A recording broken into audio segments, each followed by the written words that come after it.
Guys, it's a Prem review. It's late. They're always going to be late. I've just made peace with it. By the time I'm talking about it, the next games are going to be round the corner, and that's just how it is. There's just so much going on. I'm making so much content about it. It's super hard to keep up with it all. So, apologies. But whatever. We're going to talk about all the big games in the Prem this week. Funny little story. I haven't worn this t-shirt before on Prem review. You can see. If you look, it's the zombie from Day of the Dead. Bub, his name is. Last time I wore this t-shirt, somebody accused me of being a Trump supporter. So why? So why have you got that picture of Joe Biden made up as a zombie on your t-shirt? I was like, you said it. So anyway, yeah, this one's been at the back of the cupboard for a bit. So let's start with all of the great stories coming out from all the action in the Prem since last time we did the show. And let's start with the Manchester derby. I think this is a big one to talk about, a big turning point. Certainly lots to talk about it. We're going to get into the standard of refereeing being a factor again. But I was actually psyched for this. It's been a while since I was kind of as a neutral psyched for a Manchester derby. But this one felt to me that there was, it was going to be a stark contrast to what we saw last time these two teams met. And I had a feeling this was going to be a draw. That was my overall impression about it, where both teams are. I think Manchester City, it looks like they're trying to change the way they play a little bit. I've always said it, they don't look a defensive powerhouse at the moment. I think their personnel isn't particularly good enough to call them like an elite level defense. I mean, they're still very good and they attack so much, you're always going to have trouble with them. But I've seen teams now set up on the counter, like, what Brentford did to them and stuff. And I think they're susceptible. I really do think they're susceptible to that. So obviously United, been a big form team coming into this. I think they've won like 6-7 in a row before this game. And so obviously you're like, well, this should be interesting. But you would still give City the slight edge. United are on the turnaround, but their squad still has some huge deficiencies. I mean, I think about the overall lack of quality in the Manchester United squad. It's actually startling considering the transfer policies they've had, and they have spent money and they have backed managers. It's just a little bit weird to me, like that actually when you look at the final squad that Ten Hag puts out, it's, poor overall. But this game was like the first half was like a tactical masterclass. It was basically United had really set up to play deep, hit City on the break, forced City to break them down, and it worked. I mean, it even worked going into the second half, but City looked brighter. They brought on Jack Grealish, and this is like the craziest thing. Where the fuck were you where Jack Grealish actually changed a football match? Because I think he's been ordinary since he moved to City. He's certainly not a 100 million player for my money, but you pay that English international tax, don't you? He was able to take the first goal in that game, and it really looked like United were going to be done at that point because their tactical approach to the game was one of containment. Well, we ended up getting one of the most contentious decisions of all time that I've ever seen, and I've got to say the referees absolutely got this wrong. The ball came through. Rashford was clearly offside, was specifically played offside by the Manchester City defenders, but still ran at the ball, then backed up, blocked vision of the defenders coming back, blocked vision, put his hands up, and Bruno Fernandes, who was in an onside position when the ball to Rashford was played, ran in, hit it one time, it went in the net. And the argument from the referees was that this decision was allowed to stand on the grounds that Rashford hadn't touched the ball and wasn't interfering with play. Now, this is mental. It's not even in line, by the way, with the official rules of the game.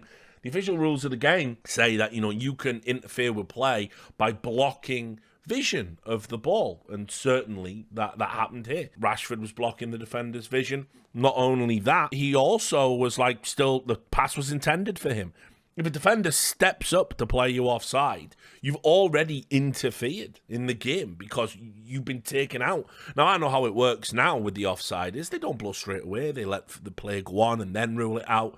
And by not touching the ball, you're essentially delaying it. But there's absolutely no doubt in my mind he was absolutely 100% interfering. It's one of the worst interpretations of the offside rule I've ever seen in the entirety of watching football. And I couldn't believe it when it was allowed. Even Ten Hag, to his credit, said that goal just should not have counted. And he'd been fuming if it happened to him, but it is what it is. And so basically, you know, all the City players called it a joke, said it was ridiculous. Guardiola was gracious in defeat and didn't opine too much about how it would have been different, but Akanji certainly felt aggrieved. You know, he was the defender that was kind of, you know, the victim of it, if you like. And then immediately after that, I don't know if it's just sore feelings, lack of focus or whatever, United get second, you know, while City is still sort of reeling. You know, it was like Fernandes got his goal in 78th and Rashford comes in about 82. And at that point, United can go back to just containment and did enough to stop City getting anything. I mean, I'll say I don't think City were a potent attacking force. I thought probably Grealish, when he came on, was like the brightest spark. You know, De Bruyne, he's always going to have his moments, but everyone was a little bit flat, I thought, in this game. You know, I like Rodri. There was a lot of debate about who's the better defensive midfielder player, who's the better holding player. Is it Rodri? You know, is it Casemiro? It is Rodri overall. You know, he's so good usually at what he does that you don't even really notice he's doing it. And he's done it for years in the Prem. And, you know, that's just how that is. He's an essential part of the Man City machine. That doesn't get a lot of his shine because, obviously, he does all the water carrying. But in this game, you know, I thought Casemiro was great again. Rashford looked like he might be injured at one point. He pulled up with a hip injury, stayed on, battled through it, was able to play, I suppose you can say he played a crucial role in both of the goals. So, you know, listen, with a much weaker team than City, Ten Hag's United were able to carve something out. And I'll just say this is what Ten Hag has done so well with United since he took over. You know, like, this is a game where, like, you know, Wan-Bissaka's playing, Martial's playing. Like, Martial can't be arsed. Like, he don't give a fuck. You got to get him out of United as soon as possible. Like, you know, this is what prompted the Weghorst move, almost certainly, because, you know, if you're gonna have a big donkey, you know, up front, like, you know, or rather not even a big donkey, you're just gonna have a donkey up front who's not gonna do much, not run and chase the balls. Well, I mean, fuck it, like, you know, you may as well have a donkey who's at least going to try. And Weghorst is big, he's strong, he looked all right at Burnley. I don't know what that says.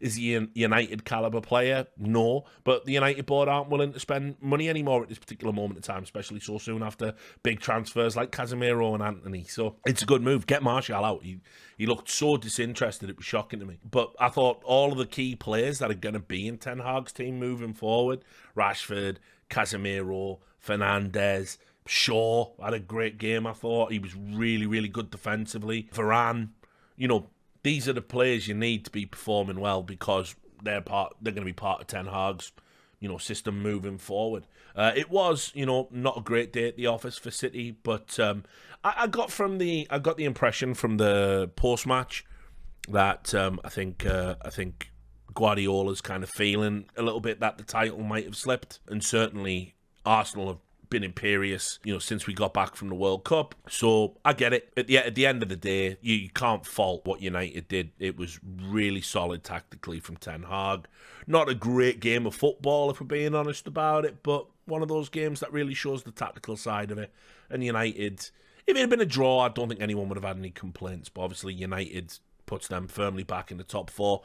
Even whispers they might be back in title contention. Now, a team that definitely isn't in title contention is Liverpool. You know, I picked them. I'm going to do that thing on stream soon where I look at my predictions and where we are at the halfway point of the season.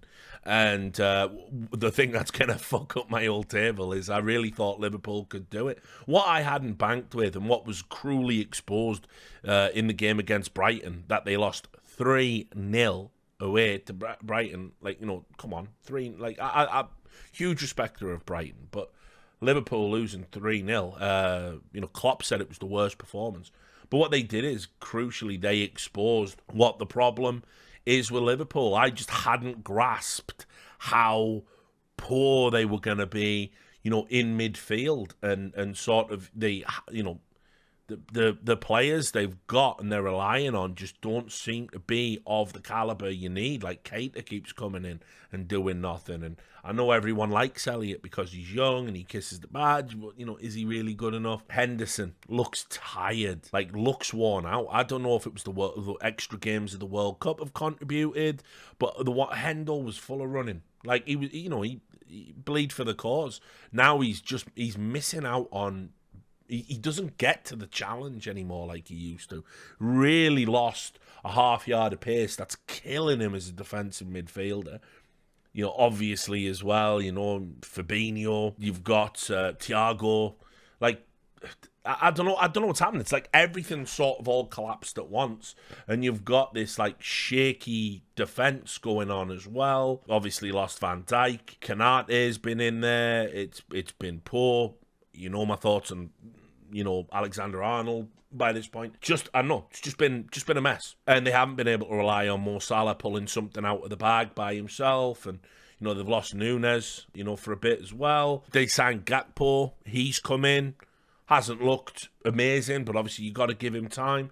So it was just, Liverpool were poor across the board, but particularly the midfield. And when you go and play against Brighton, midfield is going to fucking tear you apart if you ain't ready for it. I mean, shit, like, Matoma's been on a tear of form right now. Like, there is no getting away from what Matoma's been, like, doing. Just absolutely at the top of his game, really standing out. You had, in this game, March got 2 goals, which is just crazy to even think about. Ferguson was in the mix as well. He got himself an assist. I've been talking about him since come on. Welbeck scored, you know, like Danny Welbeck, sort of the veteran now. But just overall, I mean, with the overall quality in this team, with the likes of Matoma and there, McAllister, obviously, like, just doing really, really good. Yeah, just wild. Like, I mean, it's just wild to think that, like, this Brighton team, you know, Liverpool could do with one or two of these types of players. Like, if not these, like, Liverpool would be a much improved squad if you signed, like, you know, a McAllister or you know what I mean? So it really crazy to see Liverpool just so flat and so deficient across the areas. Usually when Liverpool lose, they dominate possession. That's one thing you will always say. They dominate possession. You know, they create chances usually. They haven't even been doing a lot of that lately. In this game against Brighton, Liverpool had 39% possession in the game. They managed 2 shots on target to Brighton's 9. So many silly fouls and just like laborious, ponderous challenges. Like, they looked spent. And so, I mean, at the end of the day, I don't know what Liverpool's season's going to look like. Maybe they can cheese a trophy, you know, scrape through the fucking World Cup, or something can happen. Yeah, I don't know, but like, it's very much a transitional year, and you know, Klopp has said he's not going to make any decisions about leaving. He has no qualms, no desire to leave. But ultimately, for me, I think you know, that they need to spend some money and really freshen up personnel. And they don't need, I mean, listen, they don't need strikers. They've got to completely rebuild that midfield. Jamie Carragher said it before. You know, his heart's in the right place when it comes to Liverpool. He said you've got no chance of getting top 4 with that midfield that they've got and playing the way it is. And he's absolutely spot on. They were just dominated in the midfield by Brighton. Brighton knocking on the door with European spot themselves. Certainly not Champions League. But them and Brentford and Fulham are up there, while other bigger names are languishing down in the league. And so we're getting, you know, past that halfway point now, where if you're down there, if you're down in the relegation zone, you're probably going to be fighting for the rest of the season now. And it's more about can thin squads like Brighton and Brentford and Fulham, and not big spenders, sort of, you know, keep going when, you know, you've got Chelsea at 10th and Liverpool at 9th. But in this game, it looked like men against boys. Like, Brighton just played them off the park. It was ridiculous. The other side of Liverpool, Southampton, Everton. This, for me, was a must-win game for Everton. This is like Southampton, as I've said, for me, have moved up to, like, relegation favourites. They've looked really, really poor. I know they had, like, some insane win over City in the League Cup. But who gives a fuck about the League Cup? It don't mean shit, does it, really, in the grand scheme of things? Cup runs kill you if you're in a relegation dogfight. Like, I remember Middlesbrough. I think there was one year Middlesbrough They got relegated and made it to the League Cup and FA Cup final and won neither. Like, I think they lost 1 to Leicester and 1 to Chelsea, right? And it's like, you probably would have stayed up if you didn't have them cup runs. So, like, just saying, not good when that happens for you. And Everton, I've got to say, architects of their own downfall. Started out well. They had a big presence very early on in the first half. Onana got a goal, 39th minute, you're sitting pretty, everything should be fine. And then it was just when they came out, I don't know. 2 things you don't do against Southampton. You don't give Ward-Prowse space because he can shoot from distance. Nobody man-marked Prowse. Nobody. Like, this is Southampton. I've told you, Southampton don't score goals. Southampton is still relying on Shea Adams to score goals. Like, it's ridiculous. They just don't score. And so all you got to do is get on the man that's pulling the strings. Like, stick someone on Ward-Prowse. Totally different game. I don't know why Lampard didn't do it. It's boggling to me, but you can go watch the highlights for yourself. Ward-Prowse was, through on goal where he just took it like a striker. I mean, fuck it, that was a madness, his first goal in the 46th minute. His second, though, the other thing you don't give him a free kick.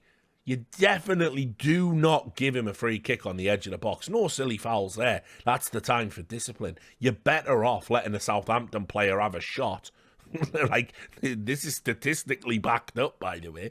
You are better off letting a Southampton player have a shot in the box than you are fouling them going into the box and letting Ward-Prowse have a free kick. But that's what they did. And so, they lose 2-1 in a game it's inconceivable of them to lose at home. Like, you cannot lose to Southampton, like, who've looked, since they've appointed Jones as the manager, they've looked absolutely out of sorts. But they'll point to bad luck. I think they hit the post, I think they hit the bar. I think, like, Calvert-Lewin thought he'd scored, he hadn't, but he just can't be arsed. Like, he's already thinking about how he stays in the Prem. He's given up the ghost. He doesn't care about Everton, in my opinion. But this was just so unbelievably poor across the board. I mean, like, Onana was Everton's best player, probably followed by Pickford next. He made some massive saves.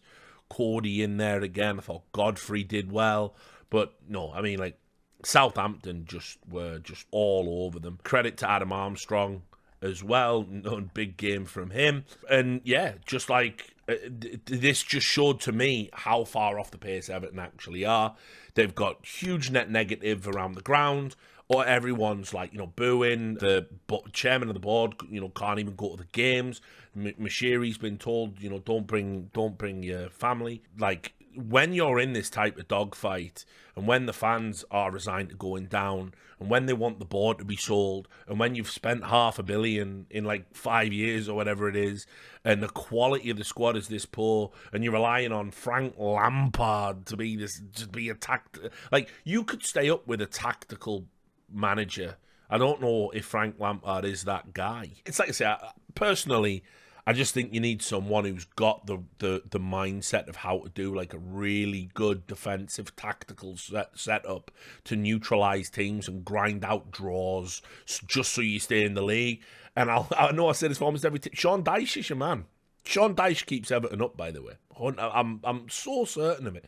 I've seen him talk about the way he does tactics in his team and the way he sets up to like spoil football, football insides and stuff. And he's just got such a solid head on his shoulders, probably literally like Frank Lampard, and they're not going to fire him the board because that's just going to, that's just going to put more scrutiny on them. So Everton are really playing with fire here because this now leaves them on 15 points, second from bottom in the table, 19 games played. It's brutal. If you're in the bottom three, traditionally, if you're down there in the bottom three, like as we come out of Christmas, obviously we've had that weird thing with the, World Cup, but like if you're down there, you're usually donezo. It's super rare. And, I don't even know what the points are going to be like to stay up this year because, 12th is only on 22 points. So it's a weird old time. Like anybody could get sucked into it, but Everton just need wins. It doesn't even matter how they do it. They just need wins. And I just don't think they've got the personnel. I think the one thing that's going to age really well about my predictions is Everton getting relegated. And it'll be a sad day for all of football. Now, I do want to say, I'm going to want to talk just a little bit about Forest's rise, because, you don't talk about Nottingham Forest. They've had a good time. They're on the rise. They are climbing up the league. They've had some games that, they're winnable.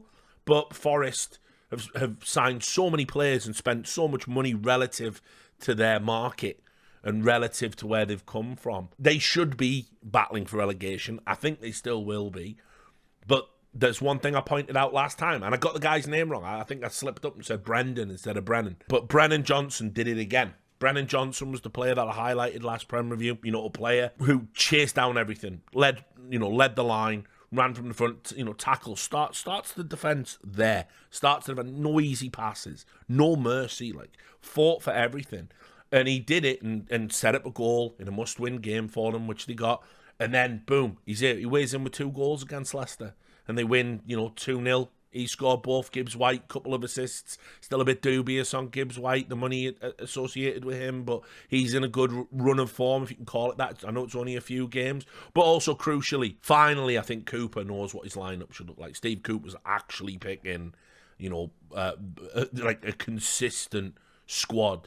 And so Forest were really good value against Leicester. And Leicester, for me, I still don't know how Brendan Rodgers has a job. It's sort of staggering because their squad, the quality of their squad at Leicester is so much better than Nottingham Forest, even with all the other signings. I know Vardy's a joke now, and, he's just washed up and can't score. But Tielemans, Albrighton, Ndidi, Iheanacho, Castagna, they're a really good squad. Not really good, but I mean, relative to Division 1 and the teams that come up, Leicester should be having no problem in these games. Leicester should be able to get results against the Nottingham Forest of this world.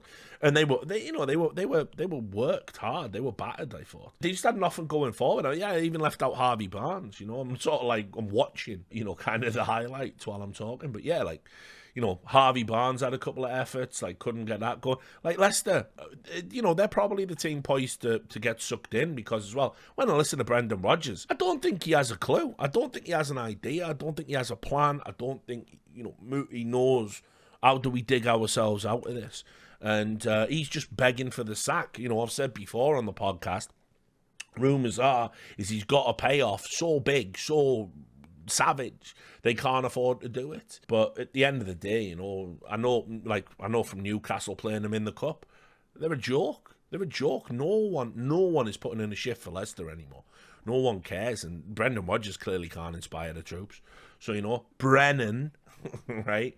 Brennan Johnson, put some respect on his name. He's digging Forest out. He's been directly responsible now for 6 Premier League points for a relegation battling team. That's like gold dust, worth its weight. Wolves, West Ham,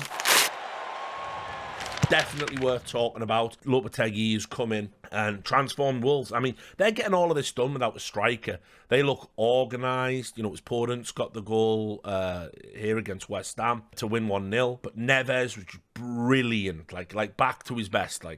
So good to see, because I think Neves is one of those players where, they're not going to keep him. But he can be good enough to keep them up if people can just get on the end of what he's doing and they can stay organised defensively. They've been unlucky with being able to find the net, but Ait Nori has come in.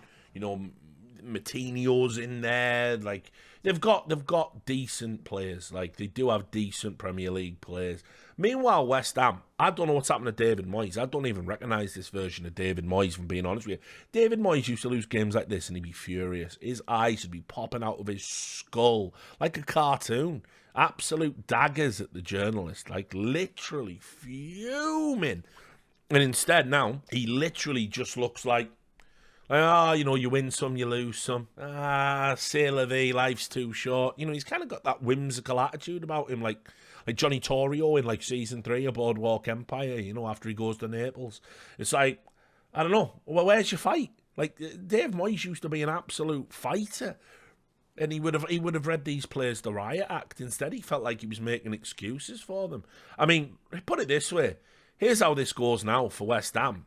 They are very much, they're third from bottom. They're in the dogfight. They're on the same points as Everton and Southampton. You cannot escape that. There's no point me trying to make excuses, because the squad they've got is infinitely better than, you could take the best players in Southampton, the best players in Everton, mix them up, and probably West Ham still has a better squad, I think. I mean, maybe I'm misjudging it, but, Declan Rice is in there. I mean, spoiler, they can't let him go in the transfer window, but I'll be amazed if Declan Rice is a West Ham player next season. Already talks about him going to Arsenal. I don't know, by the way. I'm not a Declan Ricer. I do not vibe with him at all. I think he's been part of the reason West Ham are in this mess. I don't think he should get a pass at all. I think he needs to be doing way more than he's doing. They did this special bit on Match of the Day. Might even have been from this game. It's only in my memory. But they were talking about how, he's having to do all this defensive work, and so when he's not in the defensive positions, that's when West Ham get caught out. And before he had other people helping him out in the midfield who would fill that gap when he wasn't there. Like, well, I don't give a fuck about that. If it's your job, it's your job. It's your job. Don't get sucked in. Don't get caught out. Don't charge up the pitch. And then if the pass doesn't come, you'll be willing to charge back. I don't know. I'm not sold on Declan Rice at all. I laughed when David Moyes said he was a £150 million player in this £150 million player in this market. I think he's got very good stats, very low impact for me, and I think his underperformances, if you like, I think they're a problem at West Ham. The players that are getting stuff done is, it's Ben Rama. But I keep saying it. I keep saying the same names every time I talk about West Ham. It's mad to think, the players that have fell off, it's insane. What's Bowen doing this season? Think how many goals he got season before. West Ham are knocking on the, in the Champions League spot for some of the season. Just dropped off. Antonio, wow. I don't know. He's not the same dude. They're body snatchers, man. They've took him. Souček bangs in, guaranteed 10 goals a season from midfield. Not doing it anymore. So they need real changes, and I think Moyes ain't the man anymore.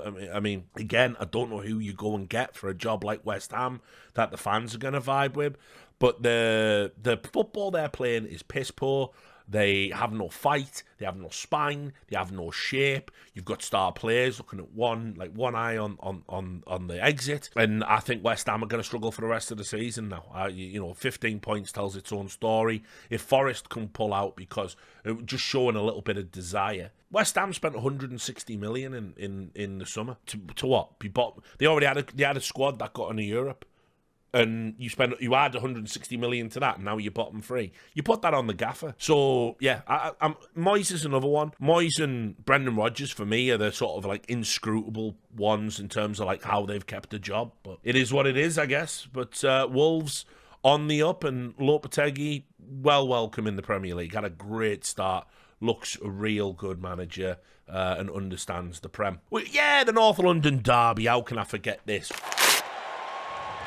Holy shit, you talk about men against boys. This was a contrast to the Manchester derby, because Tottenham Hotspur were dog shit in the first half. I mean, embarrassing. And by the way, I wanted to bring it up on this episode, but I'm just going to have to let it slide. But there was this comical tweet I saw where some football pundit said that if he was making a Tottenham and Arsenal best 11, there would be 7 Tottenham players in it. 7. It's absurd. What an absurd premise. He had Lloris in there. I even said on the Discord when we were discussing it, I said, you know what? Maybe Lloris might get in ahead of Ramsdale for me. Maybe. Nah, not now. This guy's gone to fucking pieces. He's made so many mistakes just even in the time he's been back from the World Cup. Absolutely shocking. So, no, he wouldn't get in. They had, I think, maybe Kulishevsky, but then, yeah, Martinelli, But, yeah, Martinelli wasn't in there. Partey wasn't in there. I mean, he had Benton Kerr over Partey. What the fuck are you watching? Have you seen Partey this season? Anyway, Tottenham in this game were an embarrassment. I mean, an embarrassment to themselves. Arsenal absolutely battered them in the first half. Could have been out of sight by half-time. Saka destroyed them down the right side. Odegaard destroyed them through the middle. Partey was so good at picking up scraps and pieces and putting themselves about. And Tottenham looked terrified. They just had nothing. And I'll call them out again. There's players who are fit to play for Tottenham and players who do play for Tottenham. Kane, Son, Kulishevsky. Listen, Dyer wears his heart on his sleeve. I don't think he's the best defender, but I think he gives a shit. But, I mean, Sessegnon, guys. Like, why are we still going? What, I saw Højbjerg. This was in the City game. Yeah, spoiler, that's how late this is. I saw him in the City game. He made a mistake. Sorry, another one of his teammates made a mistake. He pointed at them, started shouting at them, like as if he cared, trying to get some cheap, FaceTime or match of the day or go over with the fans. Then immediately played a dog shit pass straight to a City player that could have just as easily been, the way they were playing, pinged off that guy's foot and flown to the top corner. Like, fuck Højbjerg, man. Like, they're trying to bring this Gill guy through, or Jill, or however you say it. I mean, like, I think it's Gill. He looks too lightweight for the Prem. He's so small. I know he's young, but, like, whatever. Richarlison's on the bench. I don't even know what's gone on there. Like, why you're not playing him. Perisic is still getting in the team. Basuma's a clown. No, I mean, I've said it before. All the things that I said earlier about, like, lack of quality in squads that have spent big, you absolutely have got to lay that on Tottenham as well. They just have a shocking lack of, like, actual creative players in this team. And I felt second-hand embarrassment for the first half performance. It was shocking. Arsenal could have had 4 goals. It was unreal, like, easy. And then the second half, Tottenham came alive, but Arsenal proved it's not just what they do going forward, it's what they do at the back. They really can defend when you put pressure on them. And so, Ramsdale got the official man of the match on Sky. And, you can't argue with that. Tottenham Spurs dickhead, some fan fucking came and kicked Ramsdale in the back when they were over-celebrating. That fan's been identified. He's going to be banned for life. I don't even know if he's going to be prosecuted. Loads of Tottenham fans on Twitter saying it'll be worth it. Like, grow up, guys, for fuck's sake. But, it's I'm telling you, they're doing all this without Gabriel Jesus. They're doing all this without a deep squad. If they can stay injury-free, they're going to do it. They're going to win the league. For me, they have been the best team this season. It's not just something you say because they're at the top and they've had some maybe lucky results or whatever. City don't look as good as Arsenal right now. They look irresistible at times, but Arsenal look great all of the time. And they've proven they've got both gears. Like, going forward, coming back, it don't matter. I think there's a belief there. I think, as I said, this is the best Arsenal team I've seen since the Invincibles, since the Wenger days. And that team was unreal. To even be in the same conversation as that team, one of the greatest ever teams, not just in the Prem, one of the greatest ever football teams assembled. It shows what a great job Arteta has done. And I was one of the people who said he should have got sacked. By Premier League standards, he should have. He should have been fired. But at the end of the day, they've stuck with him. He had a system. He looked like a dickhead on that All or Nothing, didn't he? When he was playing, like, You'll Never Walk Alone and all that stuff. But whatever he's doing, dickhead or not, it's working. And so, fair play to him. And then I guess, just quickly, Chelsea beat Palace 1-0. Whatever. Next episode, I'm going to lay into Chelsea. I'm going to have a list of their spending. I'll have the notepad out. Because the clowns, they've signed like 7 wingers or something in this transfer window when they need a striker. It just makes me sick. I can't be arsed. Just cannot be bothered. But let's just, I do want to get one more in because I already alluded to it. We may as well get in the Manchester City game against Tottenham. Again, just double Tottenham, double Spurs. The nightmare. Well, this was an interesting one. Spurs 2-0 up at half-time. And you know what? Man City looked flat in the first half. Like, it was unbelievable. I don't even think they had an actual shot or a chance. Certainly don't remember one. Tottenham were doing the containment and counter-attacking thing, which United had done. And credit to Tottenham, they were doing it with worse personnel. Kulusevski, again, probably outside of Kane and Son, Kulusevski's the man at Tottenham for me. He gets the first goal, and then before half-time, it's a quick 1-2 punch. Emerson Royal, of all people, in the team, gets a header, Kane, brilliant work for the goal. Tackled inside the box, perfect, inch perfect slide tackle, took the ball, fired it at the keeper, and obviously the bounce was favourable to Emerson Royal. It's 2-0 up at that point. This is where, for me, if you're Tottenham, you just absolutely have to shut up shop. You've got to look at your personnel, look who's on the bench, and just bring in the defensive units, like bring in the people that can close down a game. Because I thought, first half, Benton Kerr, was very good, but the problem they've got is even the defensive midfielders they've got aren't great. They're not great in the tackle. They're not great at distributing. They're just players. They're just generic players. Like, there's nothing. Like I say, Basuma still gets a game, and it's just sad how below the standard for a team like Tottenham he actually is. And the inevitable happened.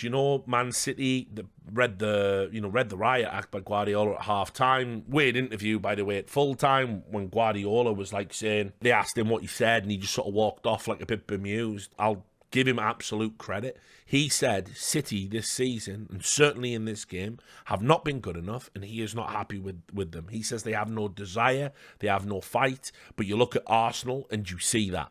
And you go, you know what? Considering you're second in the league with the best goal difference in the league, that's a hell of a thing to say, and it really shows why I've always rated Guardiola. I'm old enough to remember him as a player when he played in that legendary Barcelona lineup with it was him and De La Peña in centre mid. And I've always liked this man. I never bought into the bald fraud memes. I think he's a great coach and a great professional.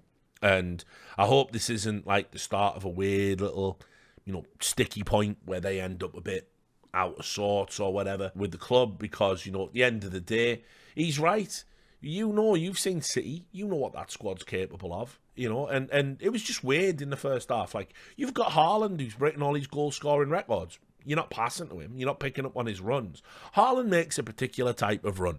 Haaland, he waits, he sits close to the defender. He is so quick for a big man over such a short distance that, the defender just gets blown out the water and left behind. He makes the run, he identifies where the space is, and he gets there with a yard or two between him and the defender, and he does it consistently. It's such a fantastic skill to watch, and he makes those types of runs all of the time. But you've got to be ready to pick them out with the right pass. City were doing that at the start of the season. City have the calibre of player to do it all season. And they just didn't do it in they failed to do it in other games. After the hairdryer came out, it was just on. Alvarez gets a goal. Haaland gets his goal. Mahrez, by the way. This is if you ever just want to watch one half of football, and just how a player can just be absolutely just win a game by themselves. Just look at what Mahrez does this game, in the second half. It's actually disgusting. Now, yeah, he's up against the Tottenham midfield. I've already talked about, Tottenham midfield, can make very ordinary players look ordinary, but there's nothing ordinary about Mahrez. He's God tier player. And, was at the heart of everything City did attacking wise. Got 2 goals of his own. It's a 4-2 win. He got an assist in there as well.